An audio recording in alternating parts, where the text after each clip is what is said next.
Alright guys, hope you're well, and Merry Christmas because it is that season, or it will be very soon. Wow. So, it is time to do the part 2 to the coconut mead that we started, surprisingly, a month ago. So if you haven't seen that video, the part 1, stick the link up there. So, coconut mead, I mean, it sounds pretty tasty. And we use turbo yeast, so it's going to be interesting to see how it's changed by us changing the amount of yeast we use, also the temperature, and of course the ingredients. So it actually only took about 2 weeks for this to finish fermenting. The other 2 weeks has been spent waiting for it to settle out. Now normally that isn't a problem with turbo yeast because, well, you use finings, but I don't have any that I'm going to use, and finings usually only come in 5-gallon batches, and I didn't make a 5-gallon batch, so I didn't have any. In the end I got bored, I chucked it in the fridge. So we're going to test it with a hydrometer to see what it finished at, because it started right around 9.5%. So I've got a sterilized hydrometer. I'm just keeping in a pint glass in water, and let's pop she in. I mean, it looks really good. We've got this beautiful, now it's got a nice beautiful clear colour. It's been murky up until, well, yesterday. It takes ages. So it has been in the fridge and it has been, well, it's chilled, so the hydrometer is not exactly accurate. Now, it is reading right at about 1. And I know that this is about 5 degrees-ish, so I've got to move the hydrometer points by about 4 points, roughly, guesstimating. You can be more accurate. I'm sure they have adjustment calculators out there, but we work in ish. I just want to know. So we know that honey doesn't ferment to pure dryness, so it's right about 998, so 996, 994, 994. So that gives us around 9%. That's not bad indeed, considering it's turbo yeast. And we didn't want it dry as a bone because we're going to have to back sweeten this because, well, it's going to be very dry. So how does it smell? Considering that's made with turbo yeast, that doesn't smell bad. It smells sort of chocolatey, but bitter chocolate because it's cocoa nibs and honey. This is going to be good. So I'm just going to pop the lid on. So what I've got is a couple of 2-litre bottles because I'm cool and I have a problem with sparkling water. It's just so sparkling good. So they have both been sterilized, and so is my worktop. I've got my siphoning tube all ready to go. It's been sterilized and rinsed and run through, and I'm just storing it again in hot water. And I've got my brewing peg, because, well, it saves needing many hands. So I'm going to go ahead and bottle this up, and we should have around a litre, half a litre I'm going to say, or a pint's worth for us to drink and play with. So let's just get on with doing that. So the bottling is completed, and from our 5 litres approximately of turbo mead with the cocoa nibs, we've got 2 2-litre bottles packed to the brim with this beautiful, lovely honey, clear honey stuff. It's actually just cold. That's just condensation on the outside. And we've got our taster as well. We've got to do it. It is a turbo mead and it's cocoa nibs. Sounds good. So, how does it smell?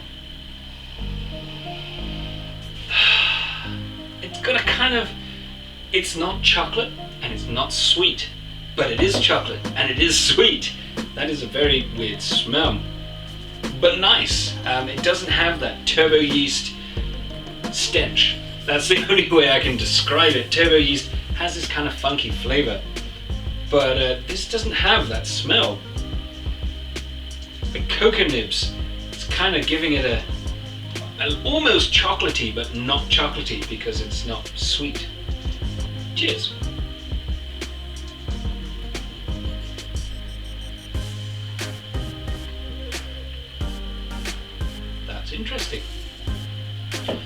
So those cocoa nibs, because we added quite a lot in, relatively, that is the predominant flavor. So it's bitter, it's nutty, it's chocolatey, it's got hints of honey, and the aftertaste is really nice. If you like cocoa nibs, or you've tried cocoa nibs, you'll know it's not chocolate, but at the same time it is, because it's made with the same stuff. This tastes almost like just cocoa nibs. That's what it basically tastes like, with a little bit of like the honey sweetness, because it's not pure dryness. This is definitely one that is better warm than cold. A bit like the burnt mead. It was terrible when it was cold, but as soon as it warmed up to almost room temperature, it tasted divine. Okay, and it had to be aged for an ice age. But this is actually really nice. Really nice.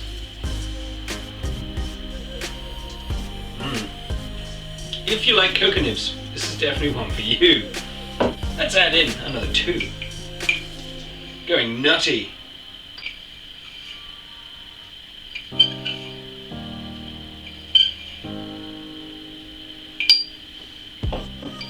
This is probably way too much, but there's only one way to find out, and that's to do it.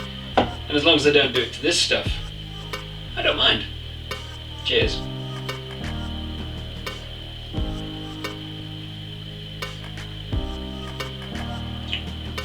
Actually, that's not too much. Who'd have guessed? So apart from that fresh sweetener taste, once you start getting into the sweeter end of this, depending on how you like your meads, you're not getting a lot of the cocoa nibs. The cocoa nibs are in the aftertaste, and that's pretty much all they are. They're not in the forefront like they were when they were dry. The main flavor is, well, at the minute, sweetener, but then honey. Not bad at all. So, at the end of this, the end of all of this, I've come to the conclusion that I am not going to back sweeten this. I'm leaving this dry. I really like the bitter notes from the cocoa nibs. I like just the slight hint of honey. I mean, this isn't bad. I mean, it's perfectly good, but I just wanted to see what it tasted like, which is cool. So, if you like cocoa nibs, you should try this. I mean, with or without the turbo yeast. But I have brewed rapid fermentation. We have brewed rapid mead. As long as I get some findings, we are going to end up with some pretty good stuff. The concept works. Now we're going to see what else we can do it with. Sounds pretty cool. Anyway, I've rambled enough and played and drank turbo mead. So, I really hope you enjoyed this video, guys. Don't forget to check out some of the other ones, and well, subscribe if you feel like it. Carry on homebrewing, guys. Cheers. So I just want to take a second to thank my patrons. They're helping me grow the channel, upgrade my equipment, all of that fantastic stuff. And as a thank you to them and for future patrons, I also do 4 Patreon-only videos per month. So it's pretty handy if you want a little bit extra. So there's some other links to videos down below, and of course the Patreon and subscribe button. Don't forget to check those out. See ya.